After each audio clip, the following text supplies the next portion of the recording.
So I am the Lieutenant Governor Susan Bysiewicz, and hello, and I have my colleagues here, Attorney General William Tong, and our Commissioner of Consumer Protection, Michelle Seagull, right here, and Keith Goralski from the United States Census Bureau in Connecticut. And we're here today to talk about the United States Census, which is coming up very soon. As a matter of fact, next week, right about on March 12th, you are going to be getting a postcard in your mailbox inviting you to fill out the census online. Look at that, you already got a postcard. That's amazing. I'm going to have to look at that because I actually have not seen it. So thank you for bringing that. That invitation invites you to fill out the census by going online at the Federal Census website. And if you don't have to fill it out online if you don't want to. This is the first census since 1790 where you could fill it out online. If you would prefer, there's an 800 number that you can call and fill it out with the census representative over the telephone. And there are a number of different languages that are spoken, so if you'd like to speak in Spanish or another language, you can do that using the 800 number. If you don't fill out your census online by the end of March or over the phone, in April, you're going to get the form that you're used to seeing mailed to your home, all right? And hopefully, by the end of April, you will have filled out the census in one of those ways, over the telephone, online, or on paper. Because if you don't do that, then you're going to have a census enumerator knocking at your door in May or in June. And we wanted to come here today because there are a number of scams that we are already starting to see based on scam artists that are using the census as a way to get your bank account numbers, your personal information, your social security number, credit card number, party affiliation, and the like. So we are here to make sure that you are protected, and our Attorney General is going to talk about ways to protect yourself from census scams. I've been spending the better part of the year making sure that everybody in Connecticut gets counted, because for each person that we don't count, we lose $2,900 per person in really important federal programs, for really important federal programs like Medicaid, SNAP, WIC, the federal school lunch program, road and highway monies, community block grant development, and much more. So it's in all of our best interests to fill out the census. So as Lieutenant Governor, I've been leading the statewide effort to do that. But we also want to make sure that none of you fall prey to census scams that are out there. So it is my great pleasure to introduce our wonderful Attorney General, who is out fighting to protect consumers in Connecticut every day. And he's going to talk about what you can do to protect yourself. Thank you. Mr. Attorney General. Thank you, Governor Bysiewicz. How's everybody doing? Good. Is today St. Patrick's Day lunch? No. Oh, I see St. Patrick's Day there. Yes, sir. I'm William Tong. I'm your Attorney General. Nice to meet you. What's for lunch today? Meatloaf. Okay. I might stay for lunch if I can. Yeah. So the other day in Waterbury at the Senior Center, they had Salisbury steak, which I love, but they didn't invite me to eat, so I was a little upset about that. I think they might, if you're nice. So thank you for having us here today. This is National Consumer Protection Week. So on top of the census effort, we wanted to be here for National Consumer Protection Week with my good friend Michelle Seagull, who's the Commissioner of Consumer Protection, and we just want everyone to be careful, right? Just be careful. There's many ways to get to us these days. There's mail, there's a knock on the door, but there's this thing, right? The ubiquitous cell phone or smartphone, your iPhone. My mom's turning 70 this year, God bless, but she's always on her phone talking to her grandkids and talking to my sisters, and so you always are reachable, and then on your home phone, and that's how scammers get to you. And they get to you by phone, by text, by email. And so just be skeptical and be cautious.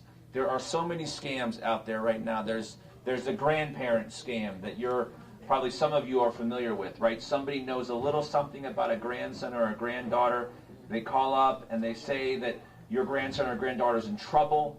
They're traveling. You need to send money. You need to go buy gift cards at CVS or put cash in the mail or something. And people fall for those scams. There's a utility scam. People call and they say, if you don't pay me money right now and give me your credit card number, we're going to shut off your electricity. Eversource will never do that. Okay, the utility company will never do that. My own parents have been victim of scams, but the scams that we're here to talk about today are census-related scams. And just remember, no one's going to call you on your cell phone and ask you to give them your name, social security number, credit card information, bank account information in connection with the census. You don't have to pay money to fill out the census. The census is not going to ask you to pay money. And if someone shows up at your door, they're not going to ask you to pay money or ask for a credit card. They're not going to send you an email that says, pay money or give us your sensitive personal information. So I think everybody in here knows that, right? You know that? You know that? Everybody knows? But sometimes when you get a phone call and you're busy and you're doing something, you don't always remember what you know, right? Particularly if somebody tells you something about the census, or they sound like they're from a government agency, or they try to pressure you. Sometimes I feel this way too. It's hard to remember what you know, but you know that people are not going to call you and ask you for money on the spot, so don't give it to them. If you get a call like that, or an email, you can call the Office of the Attorney General. We'll leave information and a number. You can call the Department of Consumer Protection, and we will try to help you and protect you from those scammers. So just be careful. And with that, I'm going to turn it over to the Commissioner, or to the Lieutenant Governor. Thank you. Thank you.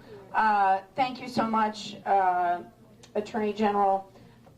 I would just highlight that the best way to protect yourself from a census scam is just fill it out. Just fill it out, right? Fill it out online, call the 800 number, fill it out over the phone, fill it out on paper, and that way, if somebody calls you or emails you, somebody calls you say, already filled it out. Thank you. Thank you. Also, we are so glad that our Commissioner of Consumer Protection has joined us today to help protect you as well, Commissioner Siegel. Thank you. Thank you all for being here. We're really excited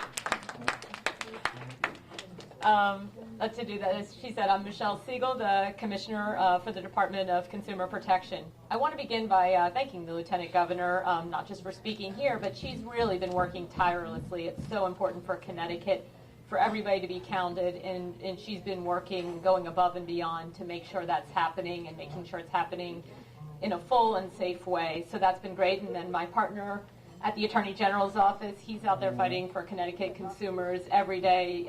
We're lucky to have such a strong partner for our mission of protecting consumers. And of course, I'm excited to be here with someone from the Census Bureau as well who can really help answer any questions and help you guys distinguish sort of fact from fiction as it relates to the census. So you've already sort of heard why it's really important that we all fill out the census, we get our information in, we're counted. It gets us the resources that we need for our communities and for our states. Usually when I'm talking at events like this or to these audiences, I say if somebody calls you and you don't know them, or if somebody knocks on your door and you don't know them, ignore them. But this is actually one time where the advice is a little different. Because there are some really straightforward ways you can participate in the census, but also protect yourself. And you've heard some of them. One, the census person's not going to ask, whether it's email or in a form or in person, for your social security number, your bank account, or credit card number, and they're certainly not going to expect you to give them money or make a donation. So right there, if those things happen, you're talking to someone who doesn't really work for the census. Let's say, hopefully you're all going to fill out this form and go online or call and right when you get the information. But if you've waited and somebody comes to your door or talks to you in person, you should look and see their ID. They should have an ID. It should have a photograph, and it should have a U.S. Department of Commerce watermark. So that's another great way to know that you're talking to someone who really works for the census. All that being said and done, if you think you've fallen for a scam, or maybe one of your friends or family members has, definitely reach out to the Attorney General's office. You can reach out to us at Consumer Protection. Our number, and again, you can get it afterwards as well if you don't have pen and paper now, but it's 860-713-6300. So thank you again for being here and for having us, and I will hand it back to our Lieutenant Governor. Commissioner, thank you so much for that great advice. And now it's my pleasure to introduce Keith Goralski from the U.S. Census Department, and he's been working very hard across the state for the past year, getting the message out that it's important to get counted. So Keith, how can people protect themselves? Thank you, Lieutenant Governor. Thank you. I'm Keith Goralski. I am a communications and media specialist for the U.S. Census Bureau. And I'm here to make you feel comfortable, along with these great speakers back here too, Lieutenant Governor, Attorney General, and the Commissioner. Thank you so much for spreading our message that the census is safe, important, and easy. Now, a few things that I want to talk about. First, I want to talk about the safety of the census, because I think this is the most important and the one, and some of the messages that I'm going to talk about here, I really want to make sure that you walk away with a good understanding of it. Now, first, every census employee is bound by federal law to keep your information confidential. It's called Title 13, and that is important to know. We swear by oath, and we could be fined up to $250,000 and serve several years in jail if we ever gave away any personally identifiable information. And it's never happened before, and it will never happen. So under Title 13, the Census Bureau cannot release any personally identifiable information to law enforcement agencies. And the law ensures that your private data is protected and that your answers cannot be used against you by any government agency or court. And next, our systems are built and managed to keep your information safe and secure. We immediately encrypt your information and use leading security tools and techniques to ensure that your information remains safe and secure. We have a team of cybersecurity experts who monitor and protect all agency technology around the clock. And they work with industry experts to stay ahead of the latest cyber threats to ensure quick, proactive response to threats. So also keep in mind that the 2020 census will not send you unsolicited emails asking you to respond. So you will not receive emails, you will not receive phone calls. The Census Bureau also will never ask for your full Social Security number. And in fact, in the 2020 census, you will not be asked for even the last 4 digits of your Social Security number. So be aware of that. You will not be asked to provide any of your Social Security information. If you see something that you think looks a little shady to you, then we have a phone number that I will have listed here, and we have an email address as well. So you can contact the Department of Commerce, the U.S. Census Bureau, and you can provide your information. But the most important thing to remember, as these invitations get sent out next week, March 12th, they'll start to be sent out across the state. It's a staggered process, so over a week or so, starting next Thursday, for the following week, you will receive an invitation in the mail. You can take that. You can bring it here because the Census Bureau is working with the facility to make sure that you have an opportunity on computer to provide your answers, and you will have help. But another way for that is there will be an 800 number that you will have that will be in the invitation that you will receive by U.S. Postal Service. That 800 number you can call, and someone will be on the other line from the U.S. Census Bureau, and they will ask you questions, and you can safely and securely provide your answers. And there are fewer answers, fewer questions this year than there has been ever before. I believe there are 9 total questions. So the process for you should not take long. It should be simple, and it definitely is safe and secure.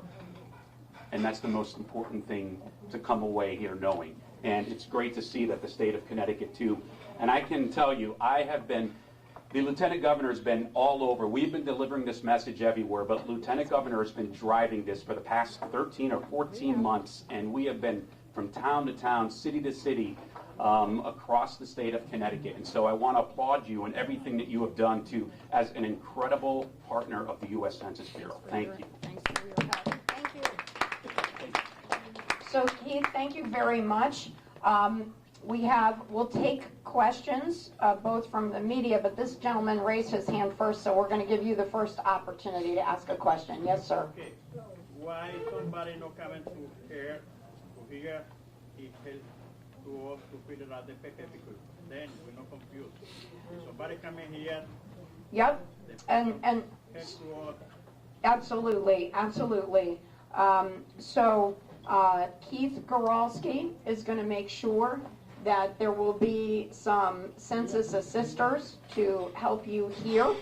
We also want you to know that every public library is a partner in our effort. So if you have a local library near you, and almost everyone in the country lives within a mile of a public library, they are ready to help. They've been preparing, so you will have assistance here to fill it out online, or at the public library, or you could call the 800 number. And I think, let me see if this has the 800 number.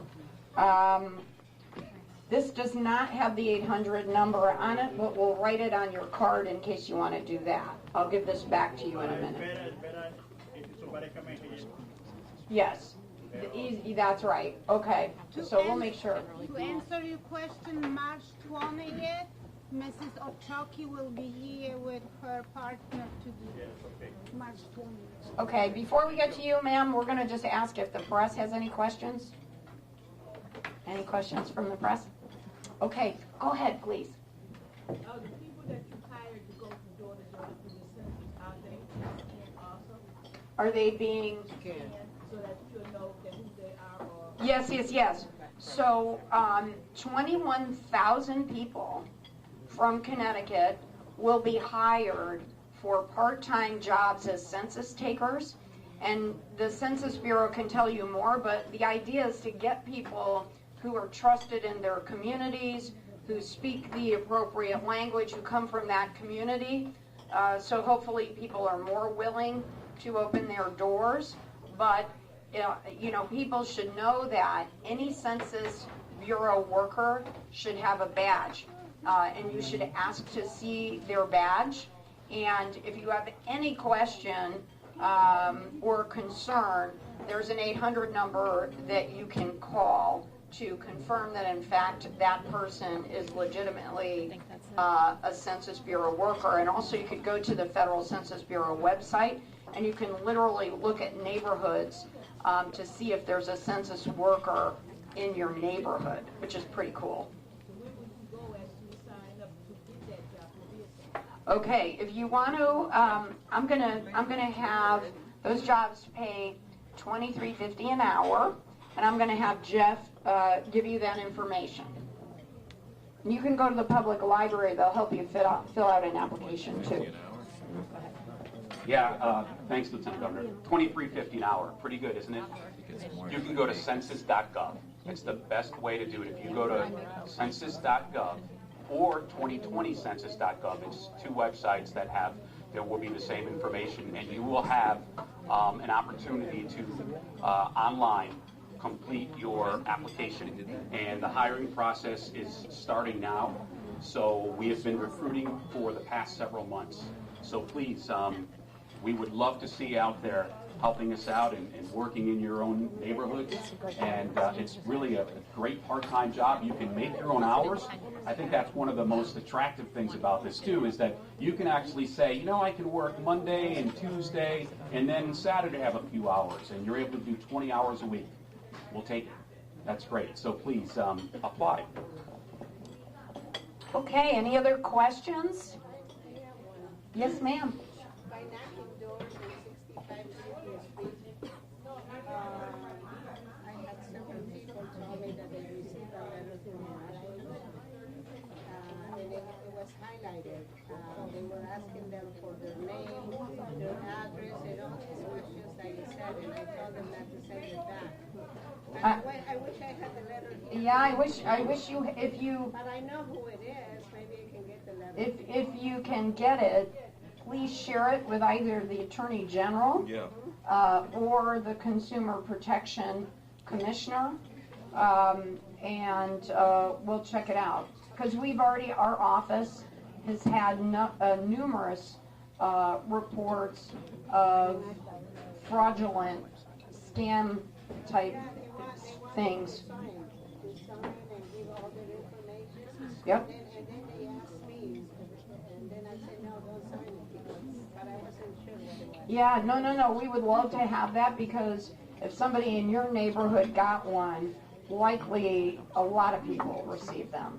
So the sooner we know about it, the sooner the Attorney General or the Consumer Protection person can do something. Tell them in Spanish? Yes, please. Yeah, miren, lo que no comprenden inglés,